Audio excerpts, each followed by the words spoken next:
एक बार एक व्यक्ति महात्मा बुद्ध के पास आता है और उनसे पूछता है, बुद्ध, मैं आपसे एक प्रश्न पूछना चाहता हूँ।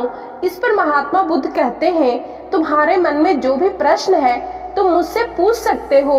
वह व्यक्ति कहता है, बुद्ध, मैं इतना दुखी क्यों हूँ? बुद्ध कहते हैं, कहाँ है तुम्हारा दुख? मुझे तो कहीं नजर नहीं आता। वह व्यक्ति कहता है, मैं हर समय परेशान रहता हूँ, मुझे जीवन के अंदर कोई सार नजर नहीं आता। बुद्ध कहते हैं, पहले तुम मुझे यह बताओ कि दुख कहाँ है? वह व्यक्ति कहता है, मेरे भीतर है। महात्मा बुद्ध ने पूछा, अच्छा यह बताओ तुम्हारे दुख का कारण क्या है? इसका कारण ही तो जानने आया हूँ आपके पास, और आप मुझसे पूछ रहे हैं कि मेरे दुख का कारण क्या है। तुम्हारा दुख है तो कारण मैं कैसे बता सकता हूँ?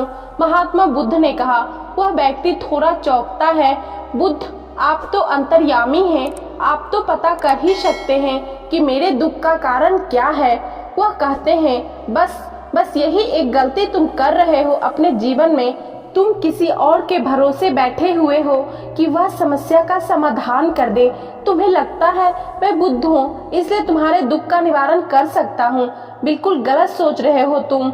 मैं बिल्कुल तुम्हारे जैसा ही हूँ, बस मेरे भीतर कोई प्रश्न नहीं, कोई उलझन नहीं। जब तुम्हारे भीतर के प्रश्न खत्म हो जाएंगे, जब तुम्हारे भीतर के उलझन खत्म हो जाएंगी, तो तुम्हें भी किसी बुद्ध के पास जाकर यह पूछने की जरूरत नहीं होगी कि मैं दुखी क्यों हूँ। महात्मा बुद्ध कहते हैं, क्या तुम जानते हो पुष्प कौन है? वह व्यक्ति कहता है, पुष्प को कौन नहीं जानता, उसे तो सबने देखे हैं। बुद्ध कहते हैं, एक पुष्प सुबह को कली होता है और फिर दिन के मध्य में खिलता है और शाम होते होते मुरझा जाता है और गिर जाता है। यदि पुष्प यह सोचे कि मैं शाम होते होते मृत्यु को प्राप्त हो जाऊंगा, तो वह खिल ही ना सकेगा, सुगंध फैला ही ना सकेगा। ठीक उसी तरह यदि तुम यह सोचते हो कि जीवन में दुख ही है और तुम दुख को ही देखते हो और सोचते हो कि दुख के अलावा कुछ है ही नहीं, तो तुम जीवन में सुख को कैसे जानोगे? अभी भी इसी क्षण में ऐसे बहुत सारे कारण हैं जिनके लिए तुम खुश हो सकते हो, जिनके लिए तुम खिलखिलाकर हंस सकते हो, परंतु तुम उन्हें देख नहीं रहे हो। यह है तुम्हारे दुख की सबसे बड़ी वजह। अगर तुम उन कारणों को देख पाते जिनके कारण तुम अभी हंस सकते हो, जिनके कारण तुम अभी खुश हो सकते हो, तो तुम जीवन को जान पाओगे। अभी तुम जिस भी समस्या में हो, जितने भी दुख में हो, चाहो तो वहां से वापस आ सकते हो। तुम्हारे निर्णय को तुमसे कोई नहीं छीन सकता, तुम्हारी सोच को कोई नहीं बदल सकता। मार्ग बता सकता हूँ, उस पर चलना ना चलना पूरी तरह तुम्हारे ही हाथ में है। वह व्यक्ति कहता है, परंतु बुद्ध, यह कैसे संभव है? मैं इस समय बहुत सारी समस्याओं में हूँ। बुद्ध मुस्कुराते हैं और कहते हैं, यदि इसी समय तुम्हारी मृत्यु हो जाए तो तुम्हारी कोई भी समस्या एक छोटी सी तिनके से भी छोटी होगी। हाँ या नहीं? वह व्यक्ति कहता है, यह बात तो एकदम सत्य है, परंतु मैं इतना जल्दी मरना नहीं चाहता। महात्मा बुद्ध कहते हैं, यह भी एक बहुत बड़ी समस्या है कि तुम चाहकर मरना चाहते हो। मृत्यु कोई ऐसी चीज नहीं जो चाहत से आए, बस वह तो आती है और सिर्फ उसे स्वीकारा जाता है।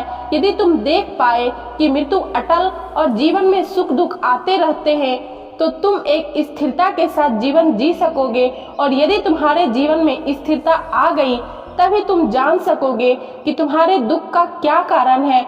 मेरे शब्द केवल दिशा बता सकते हैं। यदि तुम यह सोचो कि मेरे शब्द से ही तुम्हारे दुखों का अंत हो जाए, तो ऐसा नहीं हो सकता। मेरे शब्द केवल दिशा बता सकते हैं, उस पर चलना तुम्हारा काम है। हमारे जीवन में हम एक बहुत बड़ी गलती यह भी करते हैं, सुनते बहुत कुछ है, समझते बहुत कुछ है, जानते बहुत कुछ है, पर उन सभी चीजों को अपने जीवन में उतार नहीं पाते, जानकर भी उसे अपने जीवन के अंदर प्रयोग नहीं कर पाते।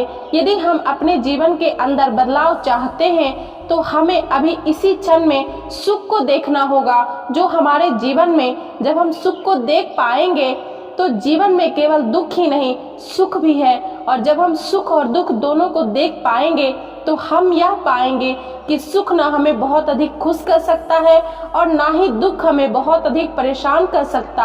और तब हम दोनों के ऊपर उठ पाएंगे और तब हम जान पाएंगे कि वास्तव में वास्तविकता कुछ और ही है। तो दोस्तों, उम्मीद करती हूँ महात्मा बुद्ध की ये कहानी आप लोगों को पसंद आई होगी।